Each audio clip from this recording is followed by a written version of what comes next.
Now let's meet the competitors in our first match. Your number 5 seed today is the all-time PBA earnings leader. He holds 56 titles. He is the defending Senior Masters champion and a member of both the USBC and PBA Hall of Fame. Today, he seeks to become the only bowler in history to win both the USBC Masters and USBC Senior Masters on 2 separate occasions. From Oxford, Florida, please welcome Mr. Walter Ray Williams, Jr.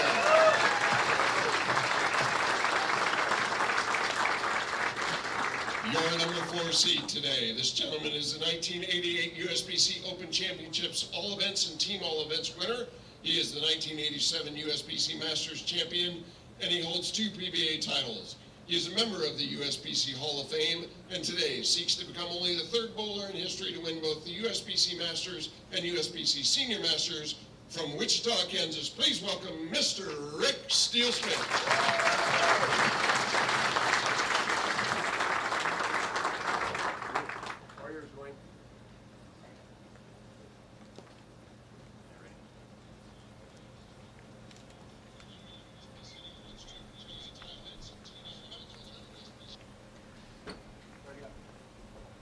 Good afternoon from the Ashwaubenon Bowling Alley in Green Bay, Wisconsin. Our stepladder finals of the USBC Senior Masters here on Bowl TV. Lucas Wiseman along with Hall of Famer Parker Bone III with you as we get started our opening match in the stepladder. Rick Steelsmith against Walter Ray Williams, Jr.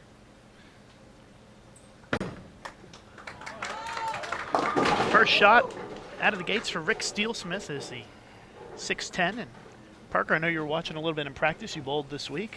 It's a pretty challenging pattern this week. Cut score was pretty low, and it certainly was very challenging. Yes, it was. It was demanding on the players, especially when the lanes were fresh, to try to figure out how to keep their ball under control for getting to the 1-3 or 1-2 pocket, respectively. Today we have 5 right-handers on the show, so once they get that narrowed down, I do expect, as they're bowling, the scores to increase. It's just a matter of time, though. Once the scores do increase, they will level off, and eventually, or unfortunately for someone, they're going to start to go south the other way. So Walter Ray Williams Jr. stepping up first frame. Walter going to play the lanes a little bit straighter than most of the players on the telecast today. Gets the 7 out, leaves the 10. It's a 1-game match, just like a traditional stepladder finals that you would see on TV.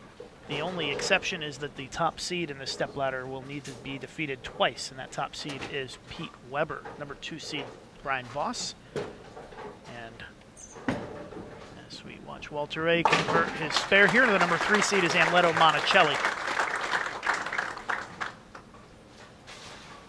I will say this, the fact that USBC stepped up to the plate and made that announcement before the first ball was thrown this week, I think it's really, really great for the fact that the leading player, this week being Pete Weber, has to lose twice to be defeated in this year's event.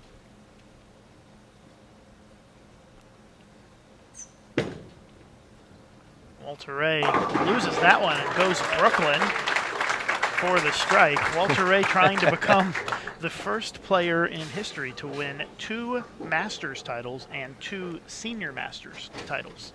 Yeah, well, he's going to have to do it with a little bit better shot making than that one there. That one obviously got away from him.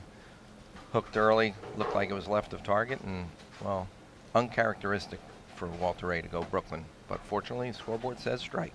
Rick Steelsmith, second frame. So you don't see that very often, Walter Ray with a shot like that.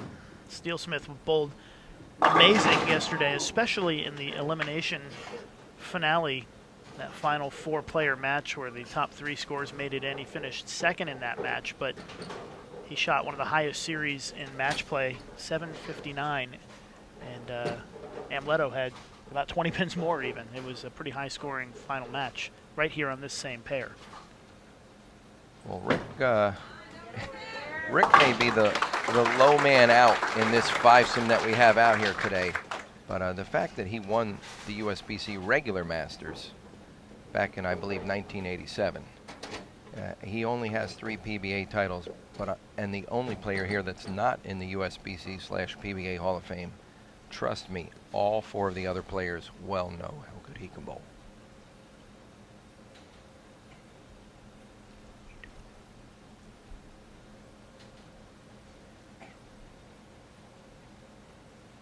Steelsmith, third frame.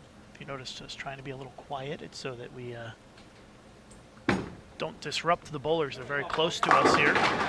Steelsmith with a strike in the third, trailing by just a single pin very early in these matches.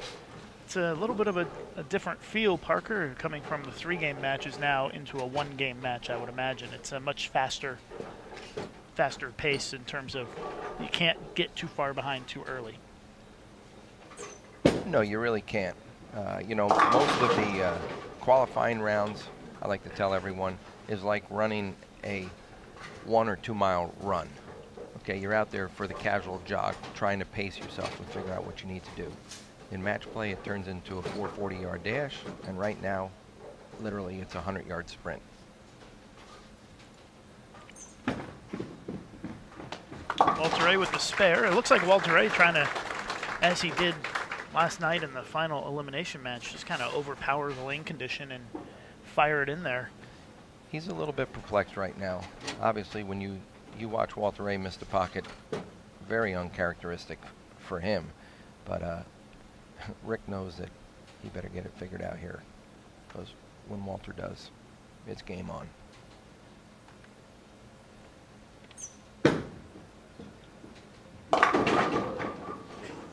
Things not looking so sharp for Walter Ray Williams Jr. early here in the Stepladder opener. His ball's certainly grabbing the lane a little too soon. He's using a new Mastermind Einstein, and it's rolling up a little bit too quick for him, so either he needs to relax his hand a little bit or move left on the approach to try to control where the ball's going to be down lane. Easily makes the spare. Parker, you're surprised we haven't seen a double yet in this match? I am a little surprised, but like I said earlier, that the lanes are a little bit challenging in the very beginning. I know that they've had roughly 20 minutes of practice out here on the TV pair, but when things get narrowed down, once they get through a little bit of the nitty-gritty, so to speak, I think that we're going to see pocket control and strikes start to enhance. Steelsmith looking for our first double. Ball never really finished, and he leaves the double wood 2-8. 2-8 double wood. He's a little bit perplexed that didn't roll up and get to the pocket, but the fact that he's got 2 pins together, hopefully it's a relatively easy spare. Fill the frame and move along. Winner of this match will take on Amleto Monacelli. In the next match, Brian Voss waiting in the number 2 seed position, and Pete Weber, the number 1 seed. A pretty stacked stepladder here today at the Senior Masters. One thing for certain, when you look at the 5 players that have qualified, just to do some easy math, there's over 130 PBA titles, regular titles. We're not counting the senior titles. There has to be another 15 to maybe 18 of those. And on top of that, how about this stat? There's approximately $10 million worth of earnings for these 5 players. I was wondering what that number was, and it's a pretty large number. Yeah, I haven't added it up exactly, but I'm going to tell you right now, we're very close, if not over $10 million in earnings.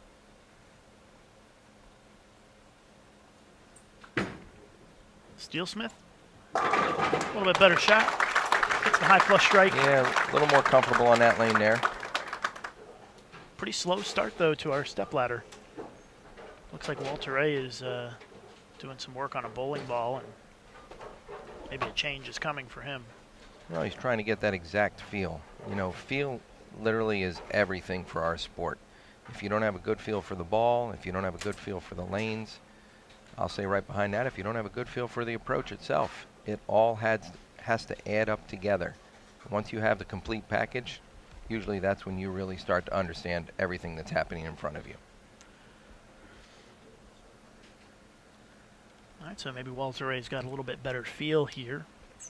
Only 1 strike so far for him. And that looks a little bit better for Walter Ray Williams Jr. I'm guessing that's a little closer to what he's trying to do. I'll tell you what, if you realize he moved 5 or 6 boards to the right that time, lofted it over the front, kept it on line, and really, I'm going to say he did exactly what Walter Ray does best. If you're just joining us, this is our opening match in the Stepladder Finals. here at the USBC Senior Masters.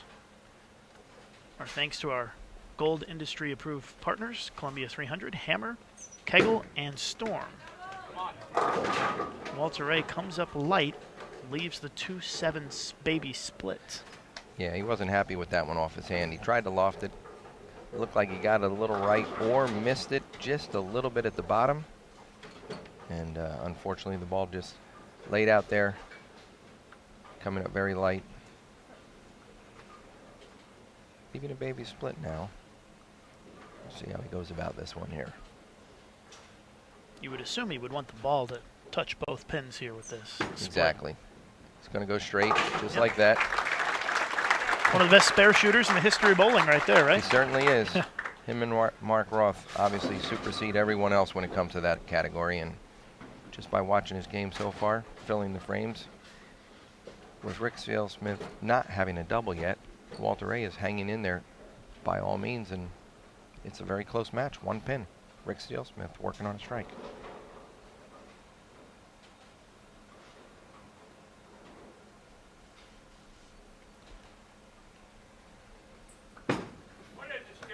Looks pretty good. Great delivery like a there. Great shot there. Yeah, big double, and he extends the lead. Rick throwing an optimist solid on a hook comparison. It's not his hookiness ball that he has. It's a 9, but he feels that that's the ball he needs to roll up and go through the pins right now. So that one there was certainly a great shot. Working on a double. We'll see what happens here in the 7th frame. Is he throwing a different ball on each lane? It looked like I saw a different ball come out of the ball return. He very well may be. It appears that way right now. Let's see.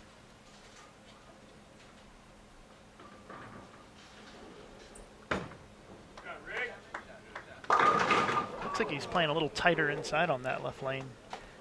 Unless he just pulled that one. Leaves a 4. But like you noticed, he does have 2 different balls out there. That's the way he's controlling the lanes, or what he sees is happening at the present moment. So we'll see how that turns into as not just this match, but things move on in the telecast. You've got to be pretty sharp to be able to use a different ball on each lane. It takes a little bit more brain power, I think, right? It really does, because you certainly right away have 2 different looks with the ball, but then you have 2 different fields. You can get the best ball driller in the world can drill them exactly, but you have to figure out how to work them out where they are very, very close. Walter getting up here in the 7th frame.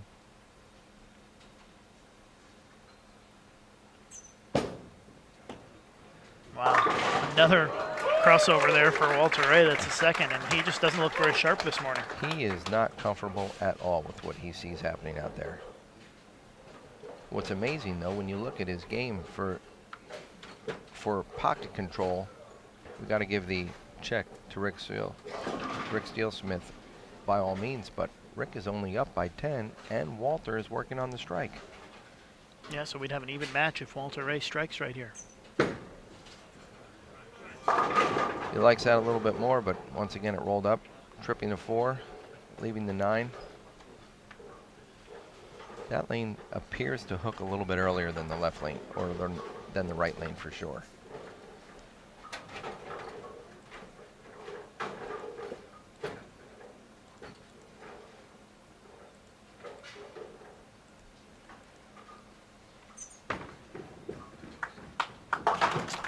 No doubles in this game for Walter Ray Williams Jr. yet.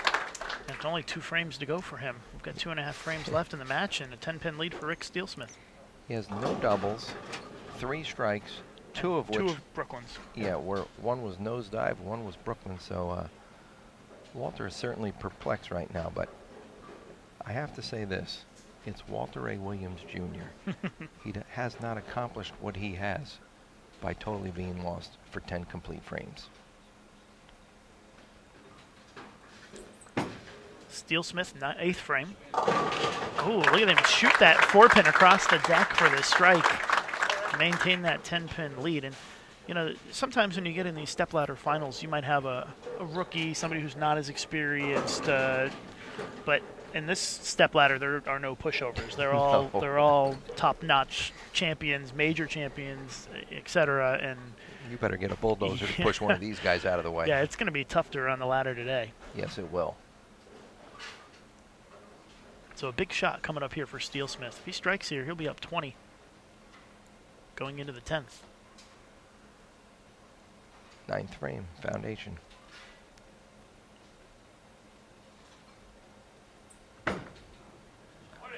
He likes it.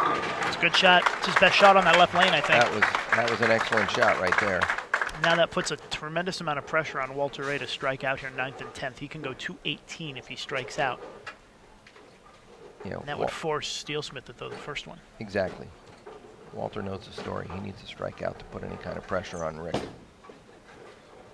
It's a good shot. Just like that. Best shot of the match for him, without question. Just like that. He's got some work to do, though, if he wants to have any hopes to advance. Yeah, but here's the scenario. For as lost as Walter Ray has been for the majority of this match, if not the whole match, especially on his left lane, if he strikes out, Rick Steelsmith has to throw the first strike to win.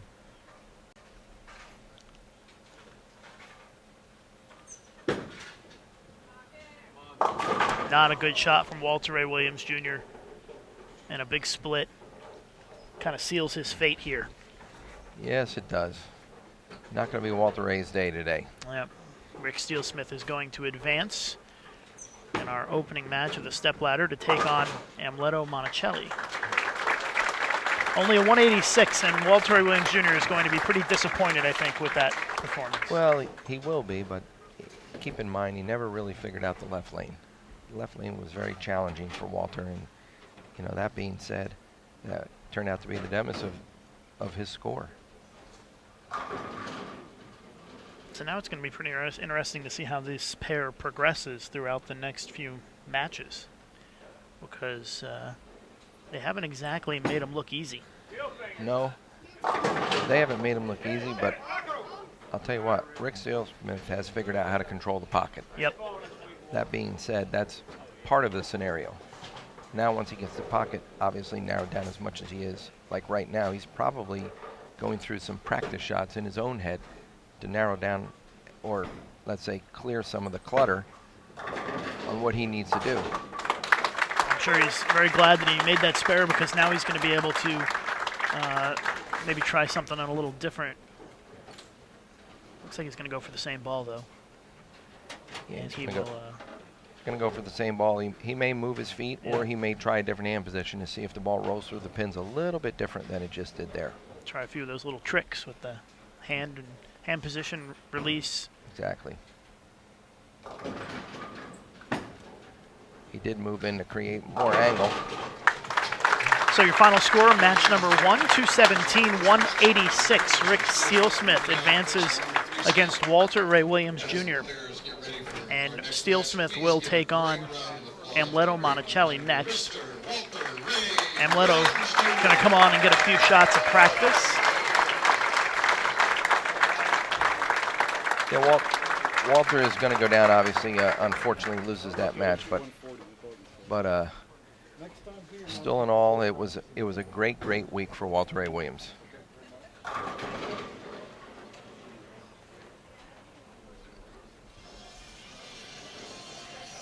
So we'll watch Amleto throw his practice shots here, as he will get some time to warm up. Not exactly sure how many shots he'll get. Usually it's 6 shots, something like that. He already had some practice time on the pair, but it's changed a little bit since he was out there. Yeah, the pair certainly has changed. You know, in the PBA Tour, we get 2 practice balls on each of your starting lanes at a minimum. If there's a little bit more time between, be it scheduled commercials, or if something else is going on out in the truck or the booth, the player coming on may get 1 or 2 more total shots, depending how that time fits in.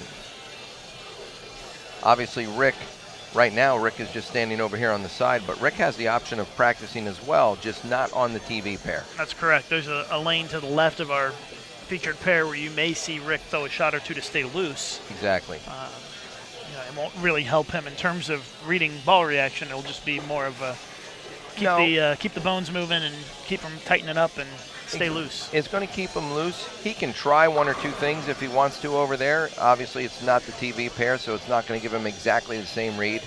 But he can throw no more than the same amount of shots as Amleto. So it's not like he's going to be in fire mode. But right now, he's talking to Del Ballard, his ball rep, trying to figure out, or let's say clear up some of the clutter that he had with what's happening with the TV pair, how things are transitioning. Always nice to have somebody like Del Ballard in your corner, right? He kind of knows. I'll tell you what. He knows what's going on out there, doesn't he? He knows what's going on from start to finish. Del has been in every one of these gentlemen's situations. He knows the pressure. He feels the heat of the moment. He knows what's happening with the lanes. And probably to their benefit, he knows what's going on with the equipment they're going to throw or roll down the lane, and trying to figure out if they do need to make a change, what they should do or try. The only thing Del cannot do is roll it for him.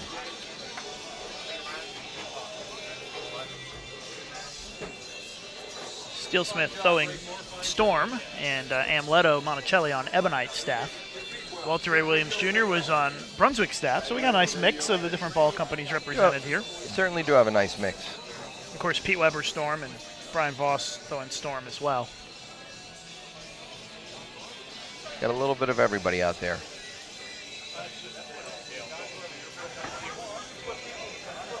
It's going to be amazing to see how this match takes place, because Amleto, for the most part, is very, very close to being on top of Rick Steelsmith. So I would certainly expect a little bit more lane changing and or path carving as the game goes on. But looking at where the players are now, they're certainly going to be deep inside come the title match against Pete Weber. Yeah, because you would have to expect that Pete will be pretty deep. Brian also has played pretty deep this week. Yeah, I have no doubt that those guys are going to be in at the fifth arrow, and there is a chance it could be deeper by the time we get to the title match. He holds 22 PBA titles, including 3 major championships. Originally from Venezuela, now residing in Aventura, Florida. He is a member of both the USBC and PBA Hall of Fame. Please welcome Amleto Monacelli. Well, along with Walter Ray's 7-time PBA Player of the Year, now we have a 2-time PBA Player of the Year.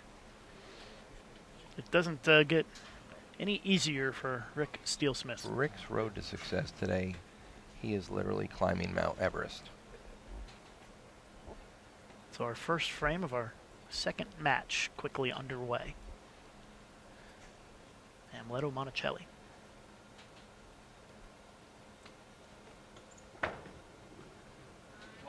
It's a pretty good shot. Amleto was on the verge of not being here many times. He had some really close matches. He missed a 10-pin to be knocked out of the winner's bracket.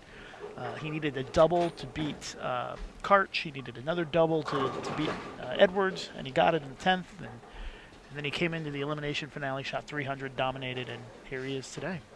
Certainly his spare game has not been the best this week, but his strikes, when he gets lined up, watch out. Here's Steelsmith. Remember, didn't get any practice shots, so going off what he had at the end of that last game, and that looks pretty good so far. And I just have a feeling that our scoring pace may ramp up a little bit here. Our scoring pace should go up, certainly. Without question, Walter Ray was playing the lanes the straightest of any of the players, and now they're all going to be kind of left and circling the lane pretty much.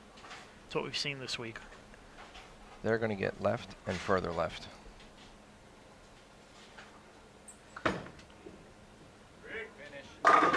Good shot. Double to start.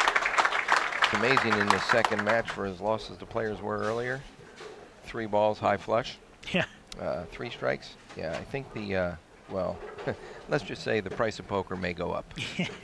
I like that.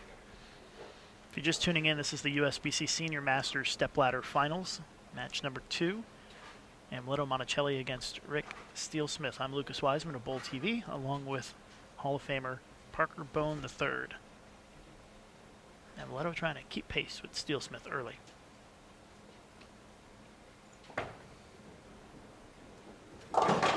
Well, that one comes up a little light, leaves the bucket. Yeah, it appears by watching the way that both of the players are playing these lanes, more so Amleto, because it looks like he's using the same bowling ball. He is certainly further right on the right lane, so the right lane must be a little bit tighter, whereas the left lane Obviously, he's hooking a little bit more. Amleto going through about the 22nd board that time. At the arrows getting out to about 10. Oh my goodness, he misses the bucket early here. We were just saying about the spares that Well, he elected to throw it straight at that bucket. Is that generally what you would do, Parker, or would you try to hook it a little bit at it? well, I'm always going to go straight at my bucket for certain. And I think that's more important on a sport shot than on a house shot, it right? certainly is. If you're a little bit uncertain of where your ball is going to the pocket, then there's no reason to hook it. You have to go straight. Take the pattern out of play, basically. You have to. Unfortunately, it just didn't work out. You got to be pretty perfect on that shot to make it. Yeah, you need to hit the front pin a little bit higher to carry the back pin. Amleto looking to rebound now, and he does with a high flush strike in the third. Amleto's been down many times before. In his match against Edwards, he was down by more than 70 pins with 6 frames to go, and he came back to win the match, which is not so easy to do. No. So you can never count out Amleto Monacelli. No, you can't, but Rick Steelsmith is stepping up, working on a double, and I'm going to tell you right now, he was one of the 2 players that I lost to this week, and I was up by 20 pins after game 1, and he rallied back to beat me by 20 pins at the end of 3. Wow. 7-10 split in the pocket for Steelsmith. One of the worst breaks in bowling right there. That was not that bad of a shot. Certainly is. Ball went down the lane a little bit lazy, turning over, coming through the pins, but goes through what relatively could strike at any given time. Unfortunately, leaves both ends. Got the 7-10 staring him in the eye, so he's going to try to hit the 10 pin. Hopefully it'll bounce out, but he'll take the 1 and move along, maybe get lucky. A lot of pins have bounced out here. Steelsmith just gets the 1, and back to a pretty close match here. 8-pin lead for Steelsmith. It's amazing the way 1 frame can turn a match around. Certainly why you have to try each and every ball, because 1 frame literally can be a 35-pin turnaround, or in this case, 34-pin turnaround just by 1 shot. And it was a good shot. Certainly did not deserve that 7-10, but now he has to clear that from his mind and reset. It's a good shot. Ball rolls up and goes straight through the pins perfectly. Certainly seems like his ball reaction is better on the left lane when he throws it well. Both of the players have a better look on the left lane. The right lane seems to be a little bit touchy. Well, it is right now. The great thing about the left lane, they can move as far left as they want. There is no ball return in the way. Correct, yep. And for Amleto, where he's starting, there's certainly not a ball return in the way. So he's in, but he's not nearly as deep as he is on the left lane. Well, he got that one left and leaves the 6-pin. Breaking loose from the lane. Going high, left on the head pin, leaving just the 6-pin. Fortunately, an easy spare, as long as he knocks it over, but unfortunately for Amleto, a little bit perplexed right now. What's funny is, being the 3rd qualifier, he had the choice of starting lane, so he's elected to finish that right lane. You know, we saw during match play, especially on the fresh, like we've started on today, the players could either make them relatively easy, or they could make them pretty difficult. Very and it seems like they've made them a little challenging with all the practice they had before we started. Yeah, well, keep in mind that you have 5 players that are practicing for 20 or 25 minutes, something of that nature, right before we get ready to get started. And in normal competition, there's no more than 4 players on a pair for 10 minutes of practice. Right. So it's certainly going to change the lanes. Monacelli seems to like that lane. He's perfect on the left lane, hasn't struck on the right lane yet. No. He likes that lane, and, well, for that matter, so does Rick Steelsmith.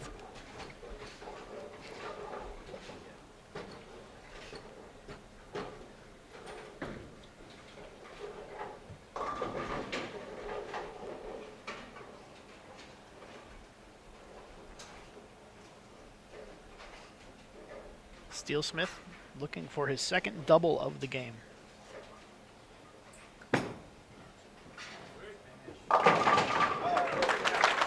Pretty fortunate to get the 5 out there. That right lane is definitely going a little bit longer, turning over a little bit too late for all of the players, it seems like. But as soon as they get the ball going in, he wants to jump. So premium on shot making is going to come into play on that right lane for certain. And Steelsmith has already got a couple of doubles on the board, so he's got an 18-pin lead. And this has been his good lane. Well, not that time. He that was one left off his hand. He cut the shot off there. A little bit short with it. By doing that, by not following through and reaching out towards his target, the ball's going to grab the lane much sooner than it did the previous shot on that lane. Therefore, hooking early, going through the nose. A very challenging spare, but by all means, at least it's not the 4-6 and a lot of company. So this is probably the toughest spare on the right side of the lane. 3, 6, 9, 10. Lost a lot of count on the double as well. And he chops it for the open. Hooks early and a little too soon there, chops. Taking the 3-9 straight back. Just like that, we are all tied up if Amleto gets a mark here. Not just a mark. If Amleto throws a great throws a shot strike, and he strikes, takes the lead. He takes the lead. Yeah.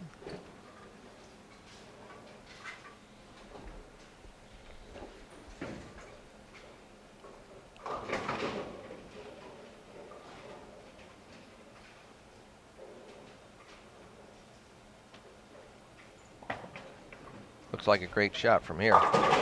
Oh, wow. Another blower 7-10 on that right lane, this time for Monacelli. Goodness.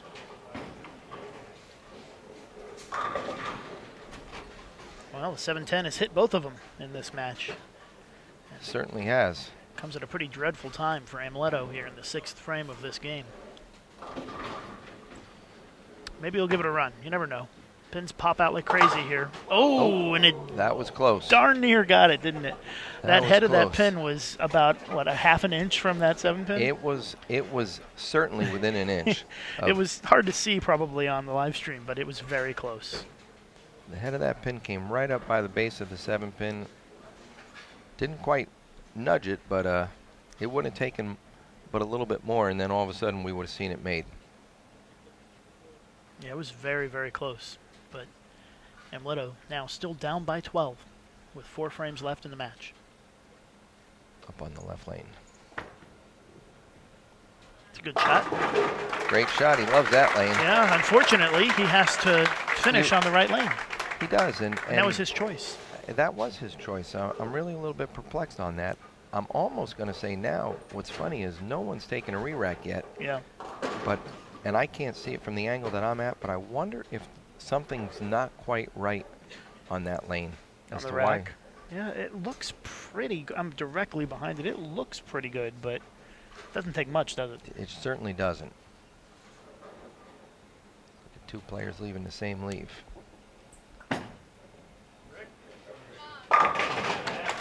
Well, when your ball hits right there and it splits the 8-9, it doesn't get much better than that one.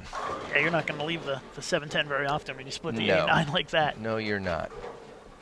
And Steelsmith with the strike in the 7th. He's already up by 12. Another strike here. He'll go up by 22. Really, Brian Voss waiting in the wings for the winner of this match. for Rick, he's probably going to move a little deeper, but really he just needs to get through the ball. Yeah, just make a better shot. Yes. Got through that one a little bit. Still hooking early. Big 4. He's perplexed now because that was actually a reasonable shot. These players look about as frustrated, as confused as they've looked all week long.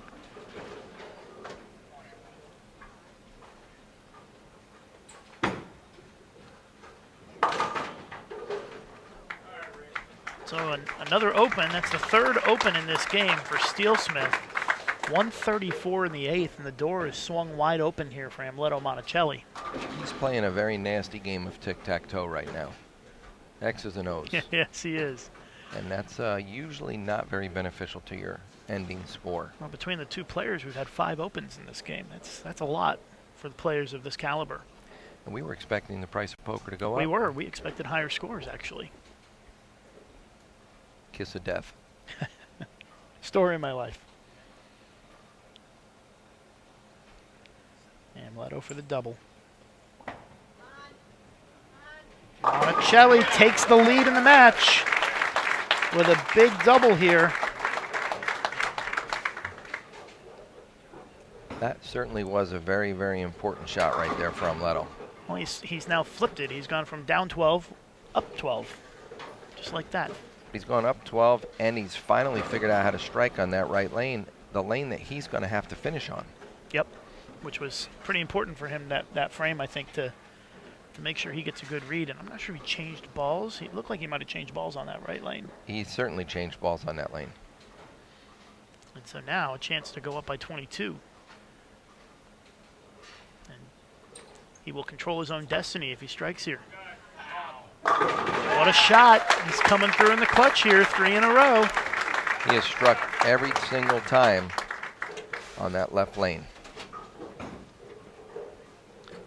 So now Steelsmith, the best he can shoot is only 194 if he strikes out, 9th and the 10th. Amleto Monacelli can shoot 216 if he strikes out. So if Rick strikes out all the way, he would force Amleto to mark in the 10th. Exactly. Mark with good wood. Yep. Need a good wood count. But more importantly for Rick, he has to make 4 great shots here and get the benefit of striking on them. That's a little bit right. Yeah, you could tell off his hand that he pitched it right, and it wasn't going to come back. And now really takes all the pressure off Amleto in the 10th frame. Well, for the most part. It does, but keep in mind, Amleto's got 1 strike over there. That's with a couple of opens. Yeah. And the way that this match is seesawed so far, anything can happen. Rick trying to cover up the 2-8.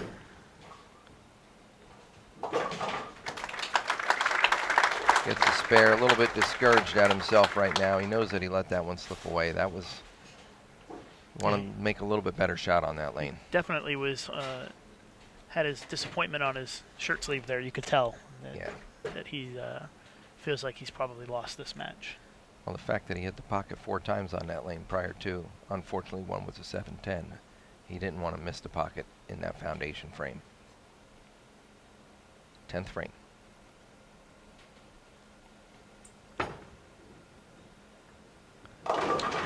Rick moved in quite a bit that time, getting the ball out. And well, that's going to finish it for sure. Certainly. Amleto is going to win this match, as Rick Steelsmith will only shoot in the 170s. I would say pretty shockingly low scores in this stepladder. Given that this group is the best of the bunch this week, they were the ones who figured it out for the most part. They are the ones. They are the guys that have figured it out the best, more so than everybody else. But like I said, it's a different monster. It's a whole different day. We did have a rainstorm come through here a couple of hours ago that certainly can change the humidity levels in the bowling centers, flash under the lanes, as he finally throws a great shot there and strikes. But a great week for Rick Steelsmith. He threw the ball really well this week, and I have a feeling we're going to see him back at the Senior Masters many, many more times. You will see him here many times. So now Monacelli, 10th frame. Amleto has a free ride here. Good chance to try to figure some stuff out, perhaps, for his next match. Not going to figure out a whole lot, though, with that Greek church. And right now he's thinking it's a good thing that Rick didn't throw a few strikes. Well, he's certainly thinking that, but Rick is looking at the scoreboard going, why couldn't I figure out how to double there? Somewhere. And Amleto actually needs a few pins here. He needs a couple. I don't think he's going to fan them all, though.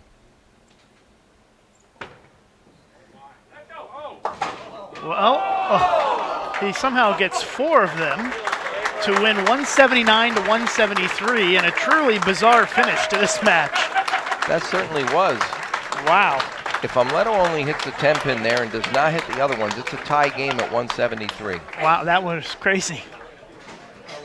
playing with fire there was Amleto Monacelli, wasn't he? Fire, 179, 173. Fire would be an understatement at that point.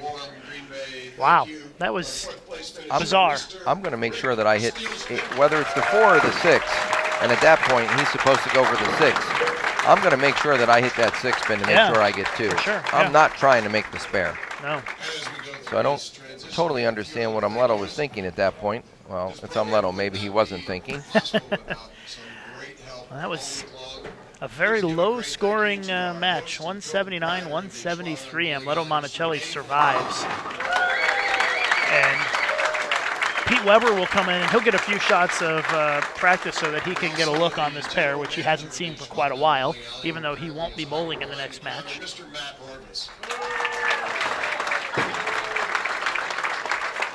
And this is standard for a TV show, right? The top seed usually gets to come in and throw a couple of shots. Exactly. Pete, as the tournament leader, he will get 2 practice balls on each one of the starting lanes before the semifinal match. Brian will also get 2 practice balls on each one of the starting lanes. So you don't normally see that on TV because they're at commercial, so people may be wondering, why does Pete get some practice? Well, it's standard operating procedure. He, as the top seed, he doesn't want to be at a disadvantage by not having a read on the lanes, so he gets to take a look at them here before the semifinal, and then he'll also get a couple of balls practice before the final. Absolutely. He gets 6 balls Yeah. at bare minimum when he comes back, so we will certainly see what goes on here, but Pete's just trying to get a feel for the lanes to see how much more they hook compared to when practice was done. Right, because they're not the same as they were when he was out there about an hour ago. No, and, Pete's a great player, but he also knows that the players before him that just got done bowling are great players too, and there's some challenges going on within the lane, so he wants to he's going to go out and do his thing, figuring out the lanes, but then by that and the read that he gets off the lanes is going to give him something to think about when he goes back over and continues to practice. Well, while we're warming up here for our next match, the semifinal coming up, I want to thank our industry partners, Columbia 300, Hammer, Kegel, and Storm, for supporting our major events here at USBC. Kegel, the official lane maintenance provider, providing the equipment and tools necessary to put out the competitive and consistent lane conditions that the players expect throughout the week.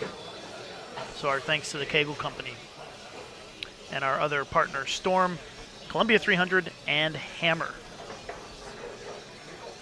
Well, the good thing about Bowl TV, we don't have any commercials, so you get to watch practice. You get to see how the lane's breaking down during practice. There's no filter here. It's all wide open. You get to see all the behind-the-scenes stuff. That it certainly is. And even in practice, we're watching, Pete and Brian finish up here. It certainly appears that the right lane, a little bit sluggish down lane, where the left lane rolls up and, sooner and goes through the pins. So I would expect that's going to continue to be the case here as we get into this semifinal match and get things underway. And we certainly would appreciate it if you would share the link to the live stream on your Facebook and Twitter to get as many people watching as possible. Just updating our USBC page with the update on what's going on so that those who aren't aware will tune in. And if you're wondering who your commentators are today, I'm Lucas Wiseman, along with USBC Hall of Famer and PBA Hall of Famer, of course, Parker Bone III.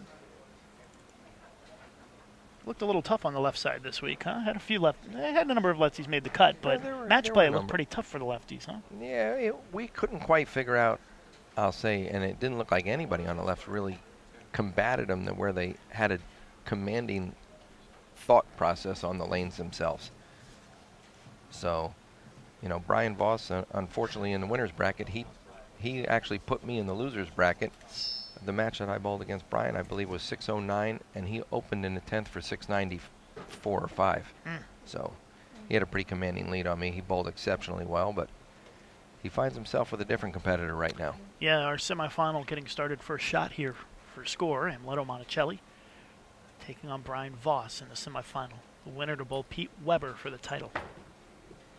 Amleto took advantage of the opportunity to stay loose during that practice and comes out, leaves a split to start things off. I guess if you're going to leave a split, first frame is better than in most, but Yeah. 4, 6, 7, not exactly what you want to see, especially with the big numbers that Brian Voss has put up in match play this week. Exactly right. He did not want to start right here with a 4-6 split. As he really turns and walks away, he should have want to watch what's going on with the pins in the back there. Winner of 25 PBA titles and a member of both the USBC and PBA Hall of Fame from Centennial, Colorado, Mr. Brian Voss. Brian Voss gets a nice round of applause from the fans here at the Ashwaubenon Bowling Alley in Green Bay, Wisconsin. You can see in the background there the big crowd, and our thanks to Dave Labar, the staff here at the Ashwaubenon Bowling Alley. They've done a great job with Unbelievable our job. events. Yeah, the Masters, the Queens, this event have been just spectacular hosts, and our sincere thanks to them. They have not only opened their doors and welcomed everyone, but they have certainly taken care of everyone that's walked into this wonderful facility. So here we go, Brian Voss. Voss looking like he's playing a little bit right. He's playing further right than any of the players, with the exception of Walter Ray, but he's a little deeper than Walter was.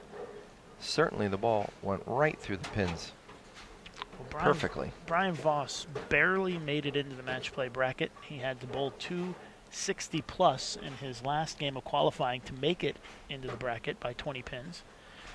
And then once he got in the bracket, he just absolutely lit it up, averaging, had to have been over 230 in his matches. And his ball reaction looked really spectacular the last couple of days.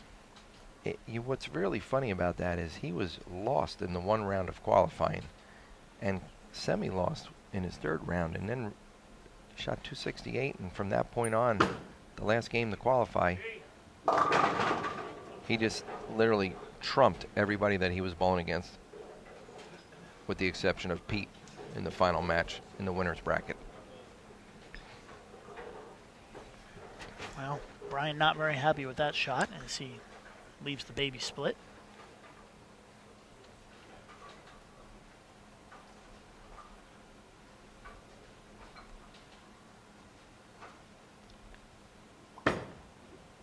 Brian kind of throws a knuckleball at it.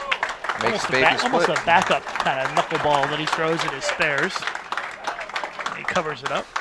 Yeah, but once again, he took the lane out of play. He did. Went straight Absolutely. at the spare.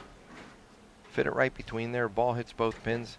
You know what? He's got a spare. He's sitting on the bench going, okay, that one's behind me.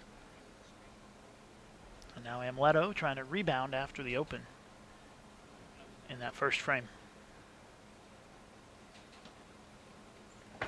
Change balls again on this right lane. Yeah. Pays off with a strike. Pretty happy with that shot. Well, we definitely have seen the difference between the right lane and the left lane so far. Yeah, but I'll tell you right now that semifinal match, both players are struggling here on the left lane. Not only does one of them have to figure it out to win this game, but they certainly better figure it out if they expect to beat Pete Weber. And Pete Weber coming up next, who needs to be defeated twice in the championship match as the top seed. Now Amleto on the board with a double as he pulls to within a pin. That was a great shot that he got right there.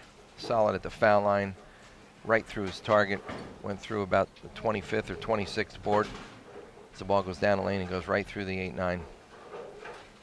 And now we're getting to the point in the stepladder where we are getting to our, what I would call the showmen, Brian Voss and Pete Weber, who like to, some theatrics, some running it out, some playing to the crowd stuff. And Trust me, it'll be on. It'll be coming, I have a feeling. Brian likes to do that kind of stuff when he gets into any match, not just on TV or live stream. Well, for Brian, as we watch him go a little high there and leave the 9-pin, for Brian, this is actually a significantly large match for him, or large tournament, let's say. He has spent a fair amount of time over the last 5-6 years over in Europe and has not bowled too many PBA 50 events. So with all of the accomplishments, as he barely makes that one. With all of the accomplishments that Brian Voss has, believe it or not, he does not have a PBA 50 Tour title. So not only can he break through and win his first PBA 50 Tour title, but it's also considered a major, PBA 50 Senior Masters. Yeah, you're right. Brian has spent a lot of time in Europe. He's bowled some of the European tournaments, some clinics, stuff like that, but has not spent too much time over here bowling in the senior events. Gets in there and winds on that one. He was asking for a little help on that one, doesn't get it. And he's pointing to the lane. He likes to talk to himself when he's out there. I guess we all do, don't we? A little bit. Well, we do, but you know, Brian knows that the two lanes are playing a little bit differently, and he got in there that time and really went around it for him. But the fact that it hit the pocket, going a little bit high, leaving the 4-pin, pocket control is half the battle. Well, he's clean through 4, but trailing. Well, actually, even technically, he'll be trailing if Amleto strikes here. But still a pretty close match, and once again, it looks like maybe another low-scoring match. It's certainly set up to be that way. What I think has probably happened with the lanes is the players moved in faster than what they would typically do under normal circumstances, therefore creating an angle through the front part of the lane that is adhering to the fact that they can't figure out how to get the ball to go through the pins enough. Well, Amleto looking pretty solid thus far. Started with that split, but 3 in a row since, and he has an 11-pin lead in this match.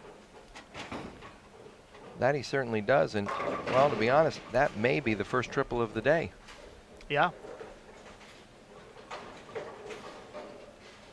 And you can see Brian Voss over there contemplating and trying to figure out what his next move might be. He's got his thoughts on the lanes. He knows that he cannot control his opponent. All he can do is control his own bowling ball and how it reads the lane. So he's trying to figure out, think about it, the shape that he wants to have his ball go through to get through the pins in the proper manner. Amleto runs it out, gets a little fired up. He got that one. He got that one a little bit wide down the lane, but once again, that being the hooking lane, it certainly came back and went through the pins. So Amleto knows that that one there was not exactly his best shot, but I'll tell you what, it looks great up on the scoreboard. We have not seen very many strings of strikes like this at all today. 4 in a row is a big string for the scoring pace today. As he is now up by 21 on Brian Voss.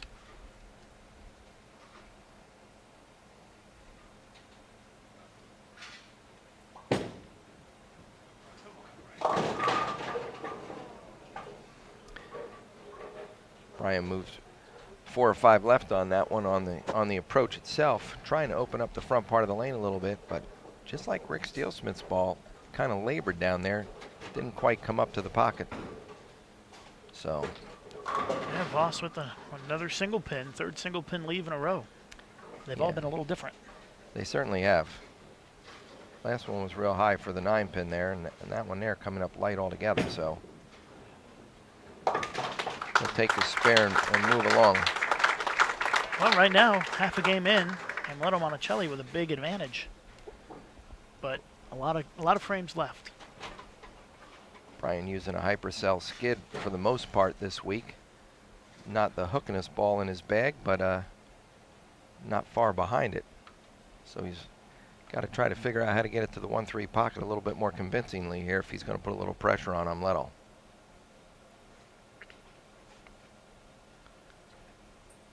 Sixth frame.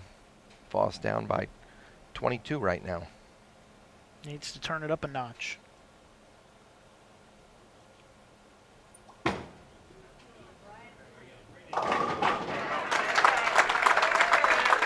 Well, for Brian, he turned it up. Yep, looks a little more satisfied with that one, huh? Hit him thin, let him spin. Not too bad right there. Still trying to sit and think about the lanes. He's talking to himself.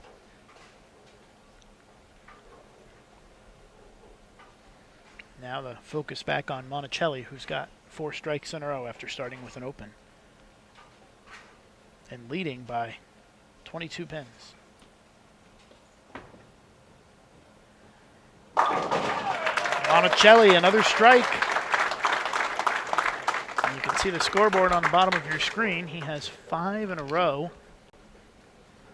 Amleto 32 pins. He seems to have finally figured out this pair. Out of all the players that we've watched so far today, no one's had more than a double. Now Amleto posts 5 strikes in a row, so I'm going to say that maybe he's got something a little figured out here that the other players haven't. But certainly appears that Brian Voss is in some significant trouble here with 4 frames to go, and especially so if Amleto strikes again. Brian knows his back is starting to get to the wall, but yep, it's not over yet. We still got 4 frames left, but Amleto is putting the big time pressure on here. It's another quality shot out of Monacelli. He's dialed in right now. That was a great shot right there. Brian looking at the scoreboard and doing some math in his head. Down by 42 pins. 3.5 to go. Well, Brian knows that, the last 2 games, the scores were obviously low, especially the last match, the scores were extremely low. But in his head right now, he's not expecting Amleto to throw opens. He knows right now he needs to bear down and throw 2 more strikes right here to put a little heat on Amleto.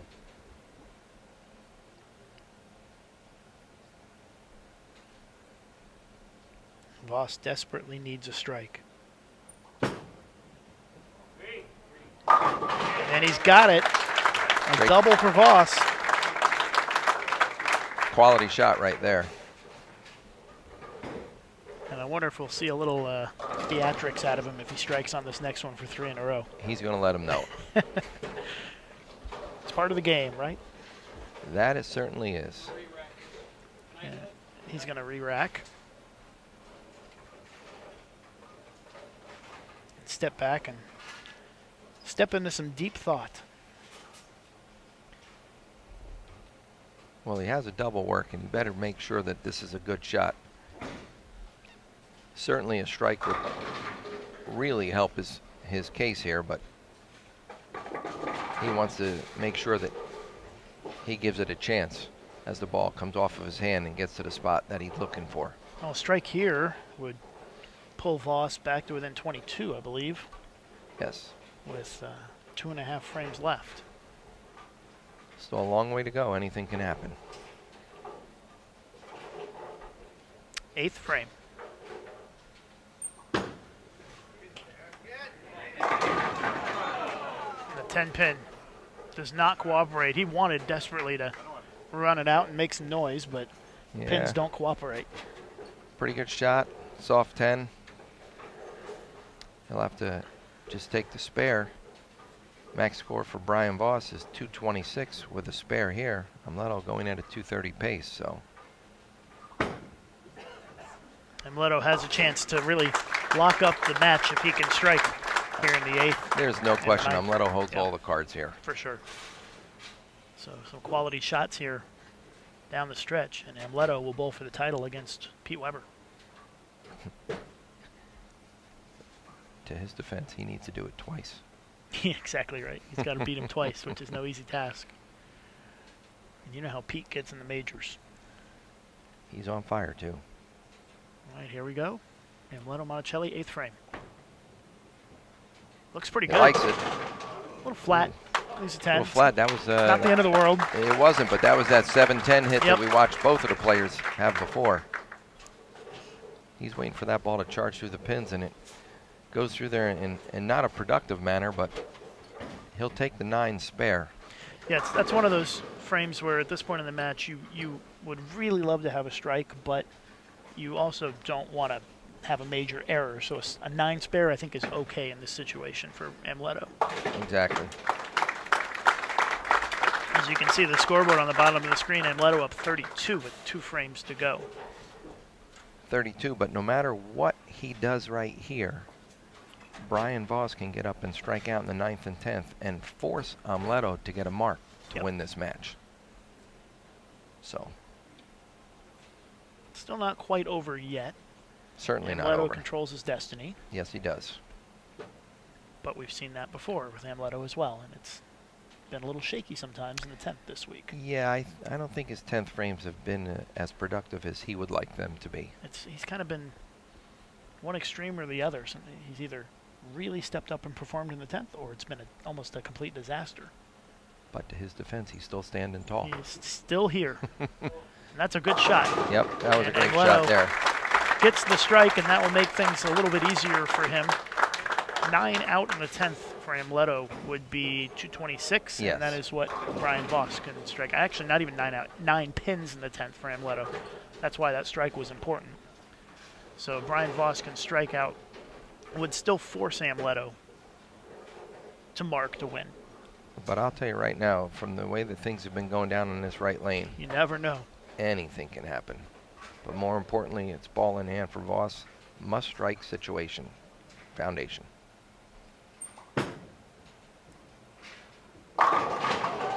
Ten pin. That was a really That's- great shot for Brian. That was, and that's gonna that is gonna end it for Brian Voss here this week. It looks like. Yes, it will. He knows that. Ringing 10 right there in the 9th.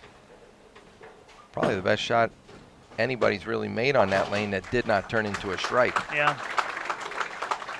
He put it right there, but not meant to be. And Brian Voss going to come up short here against Amleto Monacelli. Yeah. Max score for Brian, 215. Amleto, with any kind of open in the 10th frame, is going to have 220. So Pete Weber waiting in the wings, coming up next. And they always strike when it's basically out of the wood, right? It's unbelievable. It never fails. How many times does somebody get up in the 10th frame and get 9, make the spare, and strike on the fill ball? PDW, ready to come in. He says, oh, yeah. Yeah.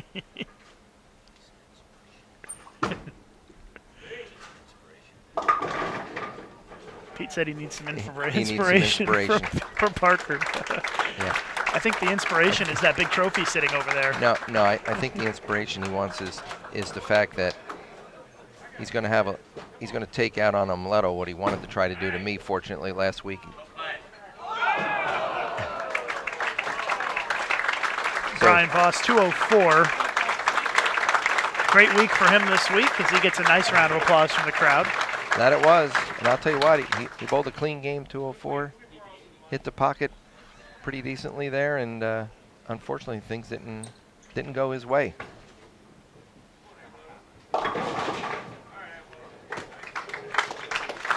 Amleto just keeps it down the lane.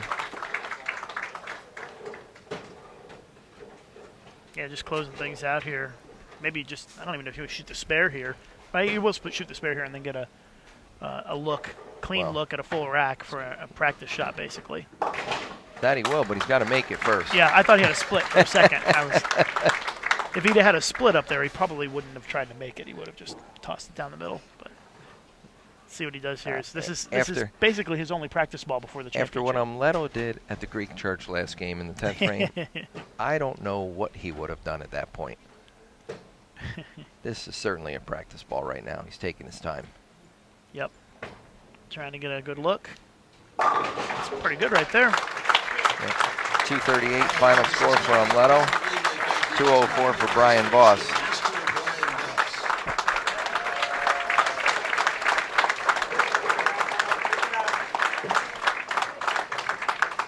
So Pete's going to get up and take his 6 balls practice. A couple of announcements as we finish. Thank yous to all the hardworking USBC employees who have worked the tournament all week. You'll see them wearing the green today. Thank you very much. A special thanks to our tournament director, Mr. Yeah, Dwayne so we get to Hayden. watch Pete throw his practice shots here and get geared up for our Don't forget that bowling continues final this match. week as Final tomorrow match is the /is Yeah. almost. It could be one, Well, it could be two, depending on how the first game goes. If Pete has anything to say about it, which I'm going to tell you right now, he certainly will. It's only going to be one match, 10 Yeah. frames and done. continues on Tuesday. guy. I think you probably have to go in with the mindset of, I want to win this. I'm going to get it over. It's just one match. Don't even think about the chance of there being a second match, I would assume, right? As a player, that's what he's not thinking about that.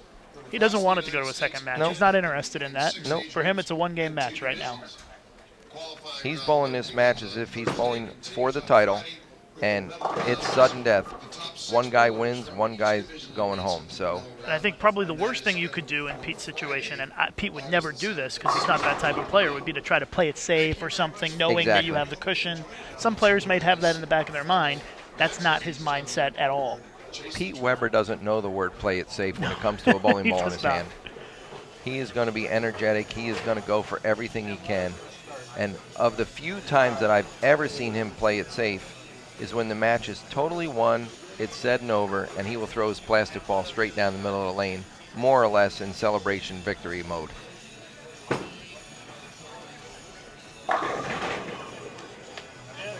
And we know how important these major titles are to Pete. Pete was very emotional when he won the Senior Masters 2 years ago because the Masters, the big Masters, the main Masters, is the one major that has escaped the Weber family. Yes. Dick never won it. Pete never won it. And so 2 years ago when Pete won the Senior Masters, he said, I don't care if it says Senior, it says Masters, and that's all that matters to me. So this is a pretty significant event for him. I know that he still one day wants to win the Masters, but he certainly would love to have another Senior Masters title to his credit. And for whatever reason, he gets really amped up for the majors. Like he's almost unbeatable sometimes in these major events. He just has a different level he kicks it into.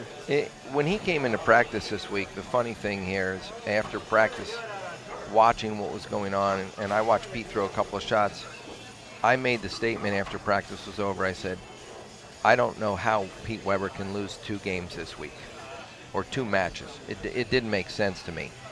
And I said that after practice session was done. And as we're sitting here right now, Pete Weber is the leader of the tournament, has not lost 1 match, let alone 1 game. And here he is stepping up to the plate, bowling for the title. But probably some of the more impressive things when you look at what Pete Weber has on his resume and the potential of what can be on his resume here over the next few weeks. He's obviously bowling for the second and only second major of the PBA 50 Tour. He already accomplished that by winning the PBA Senior, PBA 50 US Open. And now he's bowling for the second major, which is the PBA 50 or USBC Senior Masters. Those two, compiled with the rest of his resume for the current remainder of this season, find him and myself in the running, along with Mike Scroggins, for PBA 50 Player of the Year. Was Scroggins here this week? Scroggins he was not with the here. Lucy, maybe? He bowled the Lucy but no doubles down in Houston, Texas. That being said, Pete takes such a commanding lead for the PBA 50 Player of the Year. In my eyes, and I know right now I'm currently second, I'm not going to lay over and just give it to him, but I have to believe in my heart that Pete Weber has solidified that title for PBA 50 Player of the Year. Yeah, when you perform as well in the majors as he does, it's hard to overlook. Well, he's had a solid year, and here he is standing tall. All right, ready to get underway. Our championship match. Here's the situation. Amleto Monacelli has a loss so far in this tournament. Pete Weber does not. Pete Weber undefeated in match play. Therefore, Pete Weber must be defeated twice in this match. So not only does Amleto have to beat him once, he's got to beat him again if he wants to win the title. And here we go, first frame, quickly underway. Ball comes in a little flat there, but it still manages to carry for the strike. Well, this gentleman averaged nearly 235 en route to being a wire-to-wire leader of the 2015 Senior Masters. He owns 41 PBA titles, including 12 major championships. He's a member of the PBA and USBC Hall of Fame. Please welcome from St. Anne, Missouri, Mr. Pete Weber. Pete Weber with the introduction. Always a crowd favorite, it seems like. As are you, Parker, of course. Well, with the Weber name, how can he not be a crowd favorite? Well, here we go. Nobody else has had an issue with the camera, and Pete traditionally has this problem. Well, he's not going to let it lay. He's going to tell it right out of the gate. And Pete, you almost wonder if it was in his head a little bit. I'm going to say it was a subconscious thought at that point. And you know, we've seen this before with Pete in TV shows and finals. And at some point, you have to just keep your focus on the 60 feet straight ahead of you and not worry about what's going on. You do, but if there's one thing I will say to Pete's benefit, everybody reacts differently in different situations. And I honestly think that certain things like that get him energized and make him the player that he is. Yeah, it may fire him up a little bit. Exactly. He'll settle down. He'll take a breather. You know, it was the first frame out of the gate. Well, he certainly has scared our photographer a little bit, I think. Poor Larry down there, just trying to take some photos for us.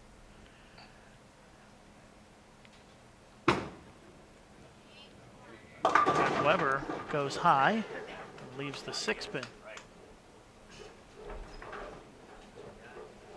Looks a little flustered. Well, he early didn't on. exactly get through both of those the way that he wants to. He didn't exactly cut him off, but he didn't give it the aggressiveness that we know Pete Weber can. So 2 frame fillers, 8 spare, 9 spare. Not going to hurt him at this point. Move along. Just he knows he's got to get the ball right and make better shots. That's pretty much what he's saying himself back here. Absolutely. He knows he's got to give us some room. And Monacelli would love to take advantage here and pop a couple of strikes and take an early lead. He better.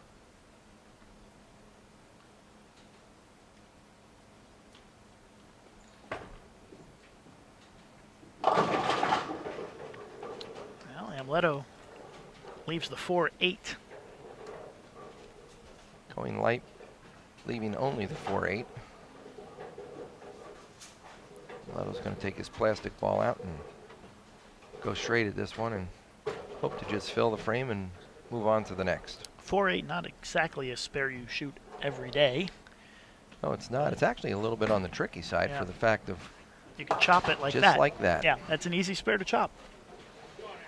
Anytime you get those spares where, you know, like the 2-5 or the, you know, it's the 5-9 or those awkward leaves, they can be pretty tricky. Well, and your ball is ingrained into the lane to where, you know, Amleto doesn't go straight like Walter Ray. Yeah. Because Walter certainly goes dead straight. But Amleto's got the little bit of rotation, and, well, that little bit of rotation right there, even the plastic ball, hooked through just a tiny bit and chopped. So an open frame for Monacelli, and just like that, Pete Weber has a slight lead. Mm-hmm.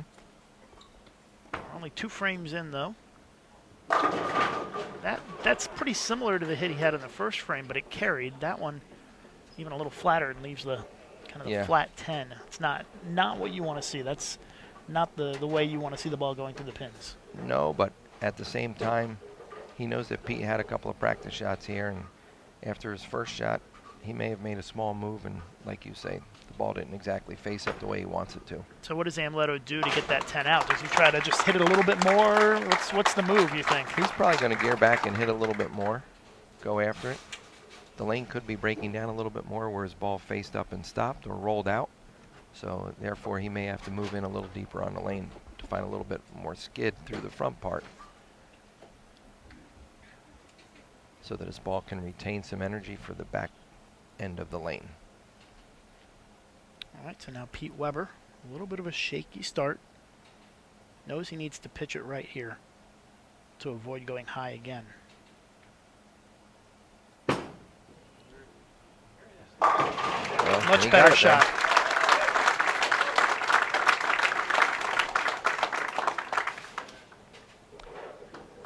And that's what Pete's looking to do right there.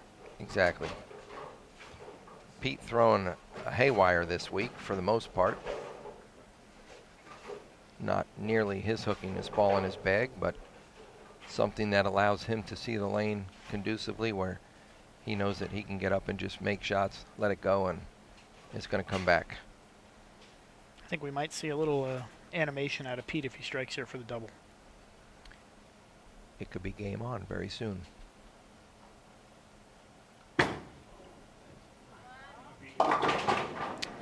Yanked it again. Got to find a way to make better shots, right? Well, looks like it's not coming off as clean off of his hand that he wants it to, and that lane obviously grabs sooner than the right lane, but he's Pete Weber. He'll figure it out. He'll make the adjustment. Yeah. It seems like at this point it's more of an execution thing than it is a ball reaction issue, right? Exactly. So if Pete can just find a way to execute and get the ball right, looks like he might be okay. Just needs to settle down a little bit. He'll He'll take get there. what he has, exactly. Well, right now Monacelli finds himself down by a mark, thanks to that open in the second.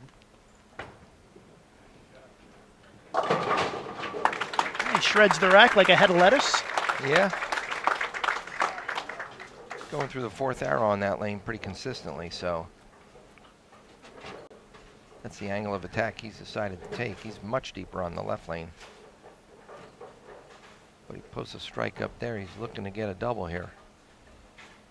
And he certainly better do that. I know we're only in the midway part of the game, but it's just a matter of time before Pete gets lined up and throws a couple of X's up there on both lanes. Yeah, this is an opportunity for Monacelli to pull within a pin here in the fifth frame.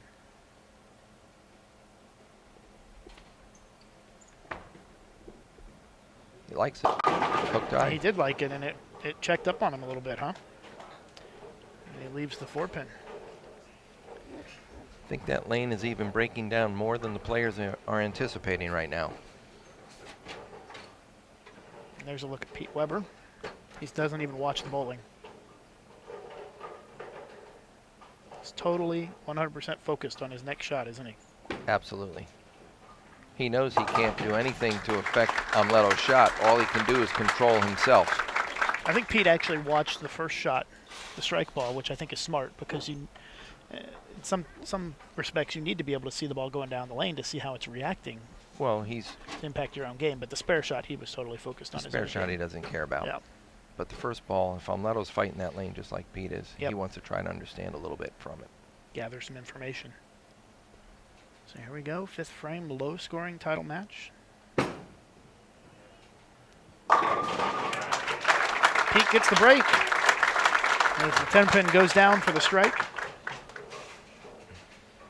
Now he's trying to figure out this left lane here. The great thing, like we talked about earlier in the morning, the fact that they've got the unlimited amount of room to move left, as Pete's going to change balls here on the left lane. Yes, he is. Halfway through the game, already a ball change coming. This is the lane that Pete finishes on, so trying to get a good look on this lane. Also, a strike here would give him a 21-pin lead.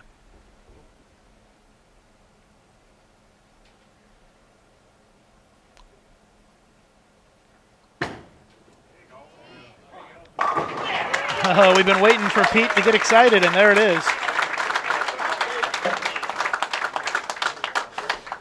Pete Weber getting fired up. As well he should. That was a pretty good shot. Well, he's a tournament leader. He's not there because of bad shot making. It certainly is good quality shots and totally understanding what ball to use at what time. And he may have found just the right ball. Now Monacelli playing catch-up. Oh, lucky. He got the split to break up there. Tripping to 4, leaving just the 10. He looked so good for a stretch there in that last game, and now it's kind of slipped away from him a little bit. Slipped a little bit, but he's still close. He's close, but he's bowling a totally different competitor now. Yeah, exactly. And that's not to downplay Brian Voss, but... And Brian really didn't put any pressure on Amleto either in the match. It was a pretty low-scoring game for Brian compared to how he had bowled, and they're going to clean up the dead wood here. We'll get a look at Pete Weber's perfect lefty form, I think. He's very good at this. I've seen him do it a number of times this week. Oh. I won't get it. Oh, man, I'm disappointed. We were deprived of the advantage of seeing that as the mechanic's always on top of things here. I was going to see if I could learn something. The mechanic's on top of it, and they pull it out real quick.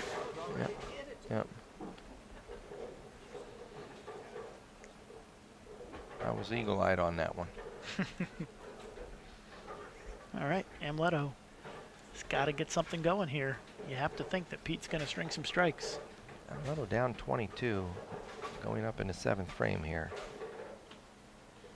A little deeper on the lane. It's pretty good. Yep. Gets the strike. A little deeper. Ball picks up.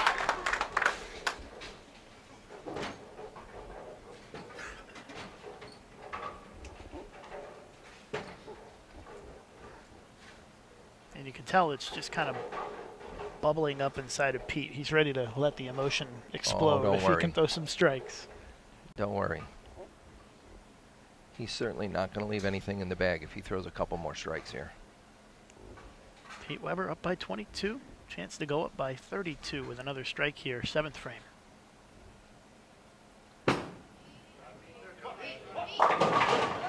Ten pin. That'll keep things a little close. Yeah, that one kind of slipped off just a little bit. Good quality shot, but not exactly what he was hoping for there at the other end. But notice his ball's in play. Controlling the pocket, giving himself a chance. No trouble on the single pin here as Pete pops that 10 pin. And they're going to have to clear it out of the gutter. I think it sat down in there, but the mechanic should be right on top of it. Exactly, they'll see that one. Yep, right away. Excellent staff here at the Ashwaubenon Bowling Alley. They don't miss anything. No, they really don't. Earlier in the week, we were on 5 and 6. We had a small problem with the scoring. We didn't leave the settee area, and there were 2 people there trying to figure out how to help us. The local association here in Green Bay has been great as well, with a large number of volunteers to come and help out with the event. All right, Pete Weber, 8th frame. Leading by 21, working on a spare. Nope, not there. Got it in. 3-6-10. And things are really close now. An 18-pin lead for Weber. And Amleto with a strike ready to knock on the door. Well, Amleto, right now, he has control of the match. Yeah, he can shoot 227. Pete can only shoot 225. So Amleto Monacelli controls his own destiny now. But remember, if Amleto wins, we go to a second match. Well, Pete's still not thinking second match. Absolutely not.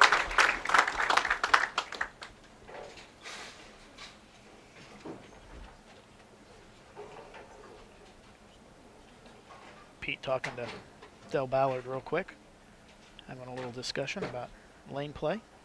Yep, trying to understand what's going on with the left lane. This is a pretty big shot for Amleto Monacelli. Chance to cut the deficit to 8. With 2 frames to go. What a shot. And Monacelli is right back in this match. Monacelli throwing the money shot right there, giving himself a really, really good chance. Yeah, and he'll have a chance to take the lead, or he will take the lead with 1 more strike. Go up by 2 pins. If he does not strike here, Pete Weber can step up and shut him out. 9th and 10th. Exactly. Foundation frame. Big, big shot for Amleto. Shot of the week so far.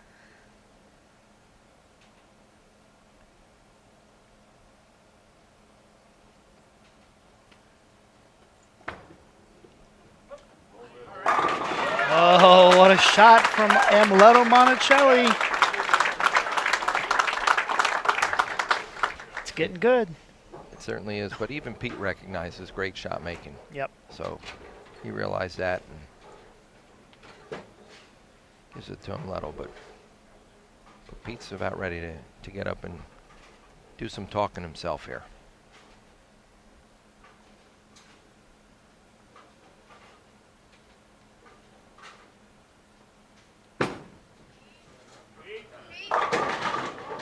Pete with almost a 7-10. The 10 stays up. So now the max score for Pete Weber would be 214. Amleto Monacelli can still strike out for 227.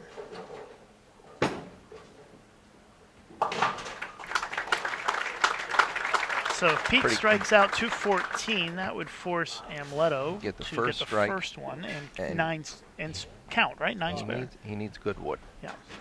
8 spare would be enough. But he needs a minimum the first one. So there still is an opportunity for Pete to apply a lot of pressure here Oh my God, yes. if he can throw 3 strikes in the 10.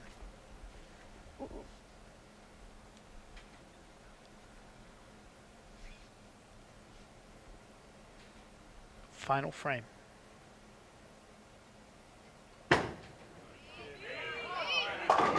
And Pete with a 4-9 split, and it looks like we're going to have a second championship match.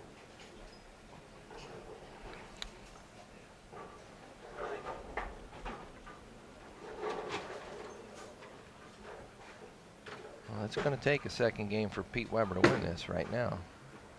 He misses it, almost made it. And Pete shoots 190.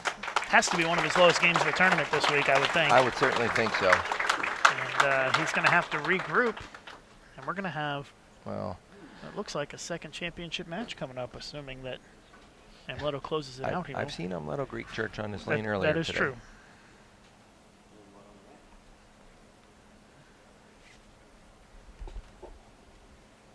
So let's see if Amleto can officially close out this game and force another championship match. Oh, Amleto through the face and gets 7. 4-6-7 split. How big's the 4-9 now? Yeah, huge. Mm-hmm. And of course, you can't see the score because the pin count covers it up.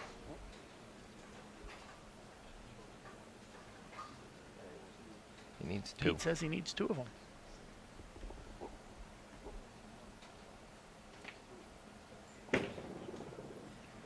And he gets 2, barely. And Amleto wins this match 192 to 190. So guess what?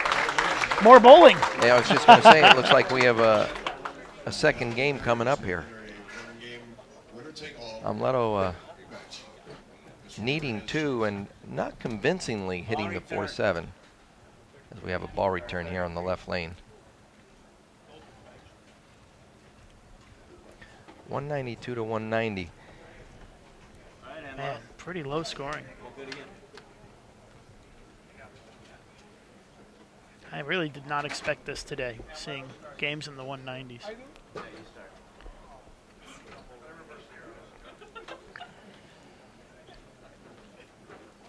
No, but 2 great players bowling under some demanding conditions, coming up with 190 to 192. And by the way, no practice runaway or anything. Straight into the next match.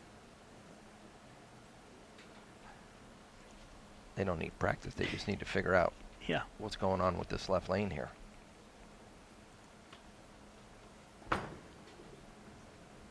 Amleto with the 7-pin leave. Well, it was a dream stepladder to begin with, and the dream continues as we have one more game to go. It's the super dream. Now it's yeah, exactly. We get bonus bowling here as Amleto forces the second championship match, just barely, 192 to 190. Pete's still fuming over there about that 4-9, I think. Yeah, he might be fuming about that, but he's a quality enough player that he knows that it's 10 new frames. And, you know, even if Pete doesn't 4-9 there, that changes Amleto's mindset a little bit, I would think. He doesn't necessarily make that same shot on the right lane. You don't know what's going to happen.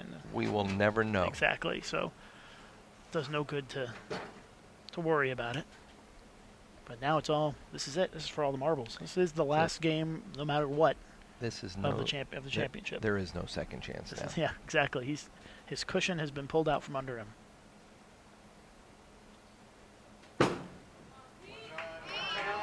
That was a pretty good shot right there. I think that Pete looks even more focused than he was at the beginning of that last match. There was no tentative release. No. He's tired of messing around. He's ready to get out there and he just wanted to make it interesting for everybody at home. He wanted to give some bonus bowling to the bowling fans. He just didn't tell us. Well, if you're just tuning in, I'm Lucas Wiseman of Bowl TV along with Parker Bone III. And we are in our final game of the Senior Masters this year. Our champion will be determined this game. Will it be Pete Weber or Amleto Monacelli? Oh, here we go. Yeah. He moved in a lot deeper on the lane. Starting to get the feel. Amleto managed to do something that no other bowler has done this week. He beat Pete Weber in a match. Given it was only a one-game match versus 3, but Pete had been undefeated. Yeah, but Pete might be getting things a little bit more narrowed down, and the intensity level is certainly going to go up.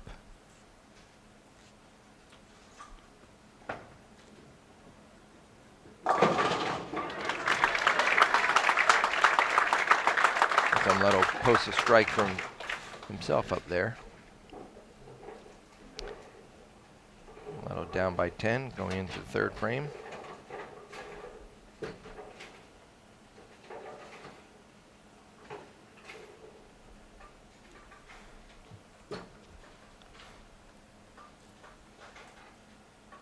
I have a feeling that 192 is not going to win this game. No. I think it's going to be a little higher than that.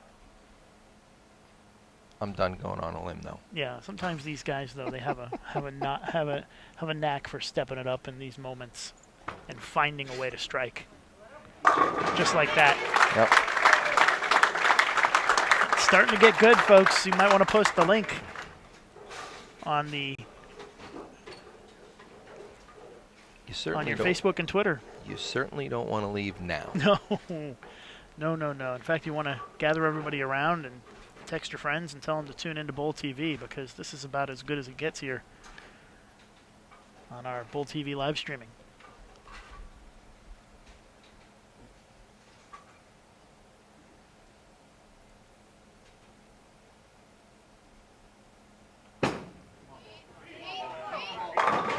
Oh, Pete's staring it down. He says, "Don't you dare stand up." If I'm the pins, I'm pretty scared right about now. That's an intimidating look at those pins. More or less, he's giving the pins the look like it's on. Yeah.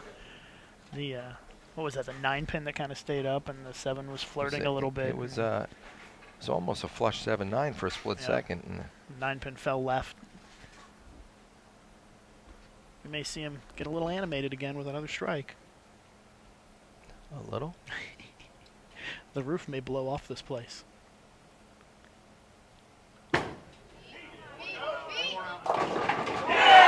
Oh, there it is. Pete Weber. Vintage Pete Weber right there. As he strikes for the front 4. He knows he got away with that one, getting that one way wide down the lane. But certainly not going through the face, handing it over to Amleto. And the pins start doing the dance, and the head pin comes off the wall, crumbles down a couple of pins on the left, and the next thing you know, there's some excitement. And you almost wonder if Amleto will show a little excitement if he can get one off his hand that's going to go flush for a strike.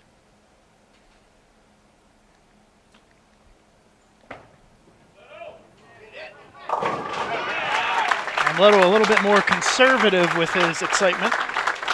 Well, he still needs to be conservative. Remember, he's trailing. He's trailing. Yep. Even with that strike, he's still down by 10. But through 4 frames, we certainly have a great match. We're no longer at a 190 pace. No. In this match, as we kind of expected might happen. Amleto won 192-190 in the first match to force the second championship match. And 7 out of 8 strikes between the two players to start this final championship match.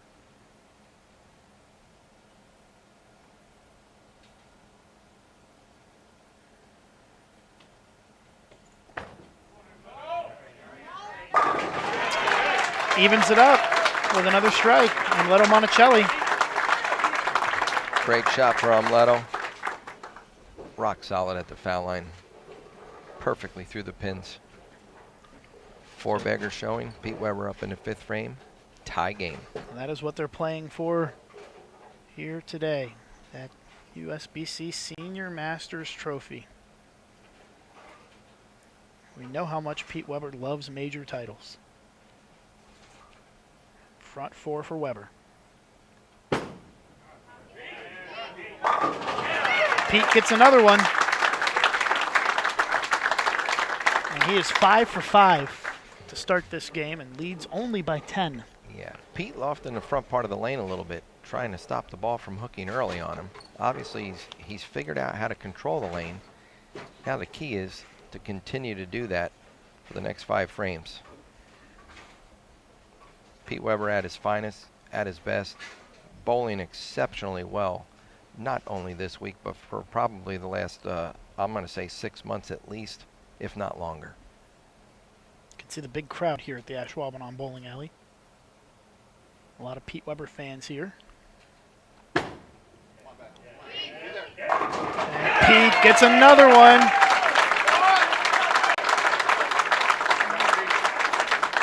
Shows off the muscles to Amleto. I'm not sure that's the one player you want to show your muscles off to. Amleto's pretty fit. Yeah. But Pete feeling it right now. Pete's going to lose the fit contest there. But he's certainly not losing it on the lane. He's got total control of what's happening. Front 6 on the board. Amleto, spare 4 beggar. 6th frame for Amleto. All the pressure back on Amleto here. And the 10 pin does not cooperate. Right lane, we've seen that hit a couple of times today. Ball's facing up, getting to the pocket, but just doesn't go through the pins the way that you want it to. And fortunately, all he leaves is the 10 pin. He'll have to hopefully convert the spare and move along. Just does pick it off. Must have given that pin an extra coating. Pin was a little wider. But he does knock it over, so he's got a spare. That's all that matters. 7th frame for Amleto. Pete now having a 20-pin lead. And showing no signs of cooling off either here. No, he's not. So you have to think Amleto's got to get back on the strike train to close out this game. Pete is certainly dialed in.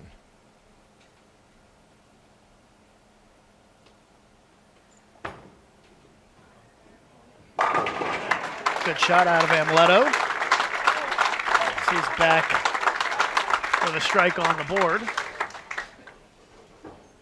But Pete Weber has been perfect so far in this match through 6 frames. This is our final championship match at the USBC Senior Masters. The winner of this game wins the title. And Pete Weber with a 21-pin advantage after 6.5 frames.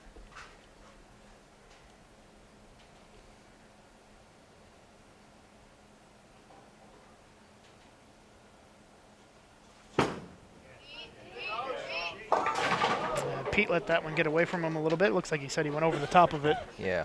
And he leaves the 3-6-10. A nice run, however. He gave it the loft, but like he said, he went right over the top. Ball grabbed the lane and just jerked left. Key is just fill the frame and move along. That he did. Heard someone in the crowd say, uh-oh, but it wasn't really that close. No. He had that the whole way. And Pete up by 18. 3 frames left. Much higher scoring match than we had in the first championship match. Well, this is the kind of scoring that we thought we'd see 1 or 2 matches earlier. Exactly right. Just needed an extra game to perform.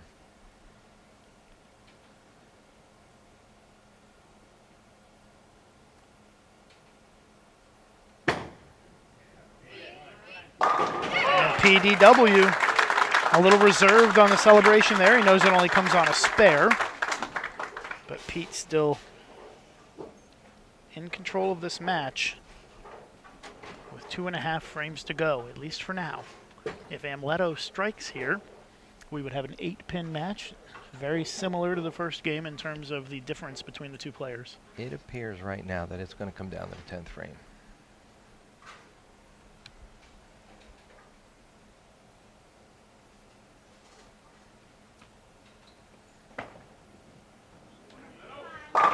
Big shot from Monacelli, pulls to within single digits. Let's run through your max scores here. Pete Weber can strike out for 277.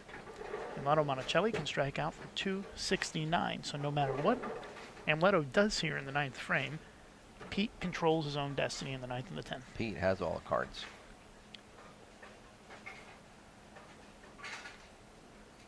But Amleto also knows that if he's got realistically much chance, he certainly wants to put a strike up here.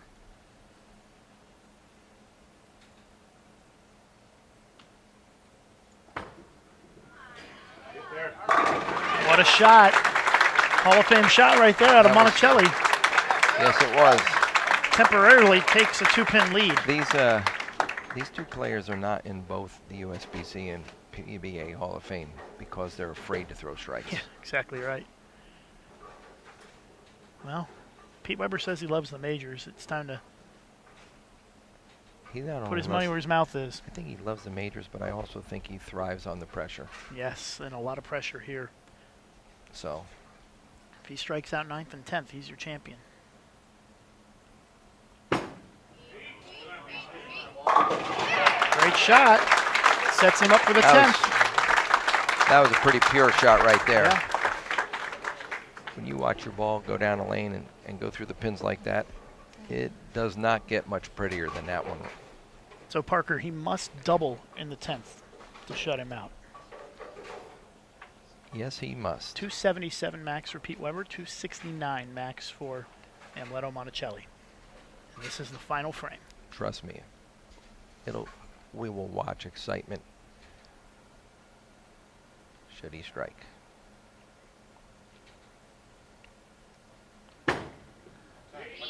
Got a chance. Oh, no. Oh, no. A pocket 7-10 for Weber. Oh, he can't believe it. In the 10th frame, he had a chance to lock up the title, and he leaves the pocket 7-10. Unbelievable. Absolutely amazing. An open frame in the final frame, and the worst break in bowling right there. That it certainly was. 243, so Amleto needs a mark. Is that correct?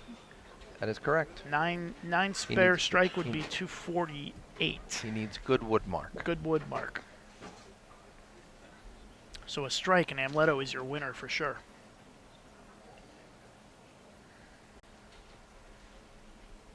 Amleto Monacelli looking to lock up the title.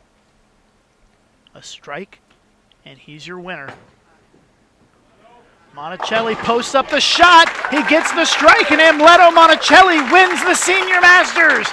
He defeats Pete Weber twice, something no other player has been able to do throughout the week, and Amleto Monacelli is your champion this week. That's what a pretty clutch incredible. Performance. Very, very incredible there. And just a devastating way for Pete to lose with the 7-10 split. Well, it certainly is. I mean, when you look at how great he bowled all week, he 4 9s on that left lane, ultimately what cost him the first game, and then he 7 10s in the 10th on the left lane to obviously cost him in the second game. Final shot, and Amleto Monacelli will celebrate the title here this week. Several times he had 1 foot out the door here at the Ashwaubenon Bowling Alley, but he found a way to survive, and he finds a way to get the title, 254 to 243 over Pete Weber. And now the trophy presentation coming up here as Pete Weber waves to the crowd. A disappointing finish for Pete, 7-10 split in the 10th. It really was. And I mean, like I just said, he 4-9 the first game to lose, and now he's 7-10 that game to lose. I mean, you look at how good he bowled, not only just this game, but all week.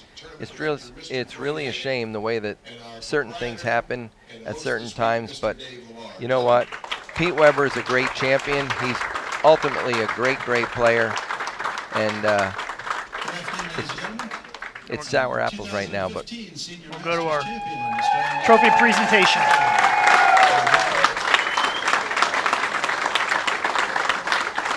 Amleto standing tall.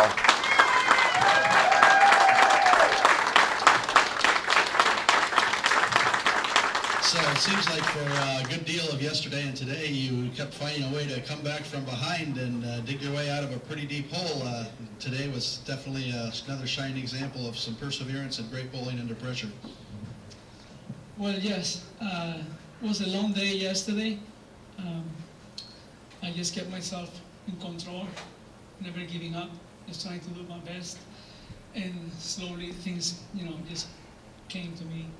And I'm so happy, this is the first time I believe I made a show in this tournament, I think in the senior. It's the second time, but it's a pleasure for me. I want to thank the USBC, everybody, all my fans here, pulling for me all this week. Thank you so much. It was a tremendous show and great excitement. We want to thank you for the tremendous show that both you and Pete put on. Tremendous of all our competitors in the finals. What a dream finals we had, and for you to come out on top, congratulations once again. Great champion. So Amleto Monacelli, your champion here this week at the Senior Masters. Congratulations, Amleto. Parker Bone III, thanks for sitting in. It was a great stepladder, wasn't it? It was all that we had hoped. Not as high scoring, but it was competitive and entertaining. I'll tell you what, it wasn't as high scoring, but obviously the champions that were there rose to the occasion. They come through when they had to. And to Amleto, I will say this. For him to get up and step up and beat Pete Weber not once but twice back-to-back for the title of this tournament, it was certainly not given to him. He earned it. Yeah, he came and he took it. Parker, we appreciate you sitting in. Great job. All right, Lucas. Appreciate it. Thank you very much. You. We're going to see if we can get a quick word with Amleto. So give us just a moment.